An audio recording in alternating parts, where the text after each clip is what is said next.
So good afternoon sir, I'm Jenry Vihara from BSIT 3D. So I'm going to explain the database part of the to-do app. So nadiri ang directory.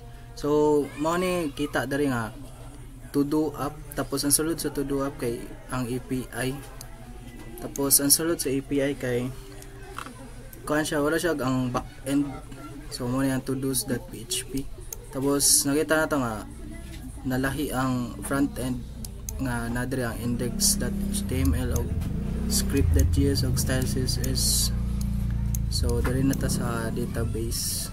So sa kani nga part na create og database, tapos nagkuan naggibutang niya pa niya to do niya underscore niya app, tapos nag-create og table nga to dos. Tapos na ayang ID kay naka auto increment primary key. Tapos ang title kay naka varchar nga 255 ang max nga character. Tapos sa completed nga ID kay kwan naka boolean default, naka value og 0. So dire na sa back end. So mo ni ang sulod sa kuan, sulod sa todos.php. So ang sulod ani gay mao ni siya ang gakuan, pero siya ang handle sa todos nga table nga sa database. Tapos yang gihandle na kaning get post o put niya delete. Tapos diri so ari dapita. So ari dapita mo ni siyang gahandle sa kuan JSON data. Siyang rag naggunit sa mga kuan, mga requests baron ingan. Tapos sa database connection ari nakita nato adri ang database name nga to do underscore tapos app. Tapos sa mga switch statement nara mo ni ang atong kan sa switch statement. So naka case get. So ari dapita kay mo ni siyang mo fetch sa to dos, tapos iyang tapos i-return niya iato niya sa JSON para urag iyang ihatag didto ron. Tapos ari sa case post, so muna yung mukuan kanang mag-add ba karon og kuan mga to do nga i-insert nimo sa database. Tapos sa case put ari ani kanang una siyang mo update kung naba kay pang usbon ron yan na diri makita na ang update. Tapos sa delete, so sa delete kay kuan mo delete ra siya unsay sa imong gipang butang baron sa kuan madadri na delete row. Tapos ari sa kuan default mo kuara siya mo return if ang method dili supported. So maura to ang kuan sa kaning part sir. So front end lang sunod ani sa HTML ug CSS. Good afternoon sir, my name is James Valenzuela from BSIT 3D. So I'll explain na about sa front end HTML.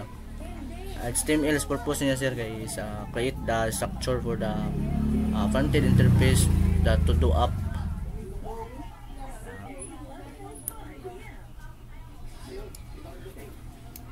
Muna siya ang title, to do app, then link, rep, style sheet. Yeah, kanina nata sa href, so nana siya sa muna yang sa style is yang href muli para kitang yang silbi UI, yang view, body to the list, input placeholder, intel attacks, button, ano sa input mo na siya mo add sa tax button. Then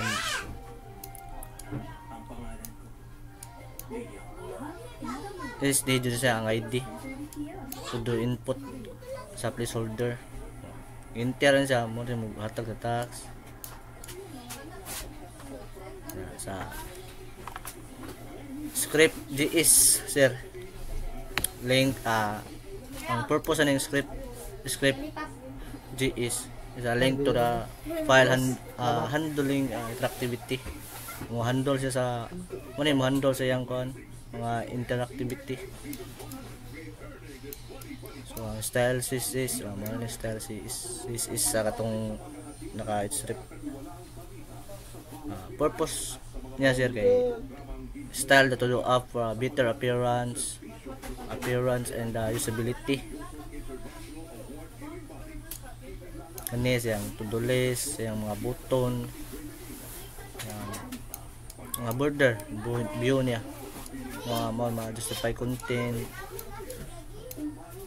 sa body, ang body yan sabot na yung body sir sa set the front of padding. Then ang to-do list, kami sa to-do list is remove sa default lifestyle and add spacing. Yang to-do list to complete it, strike through a complete task. Sa button siya mo ni mo adds hover effects and polish look.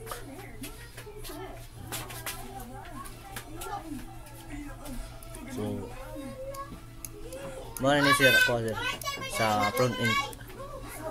Salamat sir. Okay. Good afternoon, Sir Ken. This is Michael, and I am from Base IT 3D.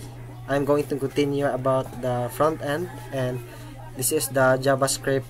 And the JavaScript handles interaction with the API and dynamically updates the UI. So it means that the interfaces, for example, like the front base of the system, the JavaScript, it handles the informations that shows on the front base of the system that we're gonna make, or for example this to-do app that we have. And also the element references that states in JavaScript, it grabs the input field, add button, and to-do list from the DOM. And also here in our on the slideshow of this code, it is also showing right here like the element references, or what we call about the there are also functions. The element references, it grabs the input field, add button, and to-do list, like what I said earlier. And then there are also functions that is showing right here. The first one is the fetch to-dos, this one right here that is showing, and then also the display to-dos. The fetch to-dos from the API, and it displays them right here. And also the display to-dos then dynamically creates list items. Here the list items that is showing below, these are the display to-dos, the constant document and the text content that is showing right here, the to-do list, HTML for each. So the third one is the add button, add event list, and the purpose of this add button, add event listener, adds a new to-do when the button is clicked. And the fourth one is the toggle complete to-do. So the purpose of this one is to toggle the completed status of a to-do list that is showing on the system. And the other one, there is also right here showing a delete to-do, like it will delete a to-do by its ID. And those are the information showing about this to-do app system. These are the codes that we spoke or that we have described earlier, the back end, the front end, and there are parts of it. That's all. Thank you.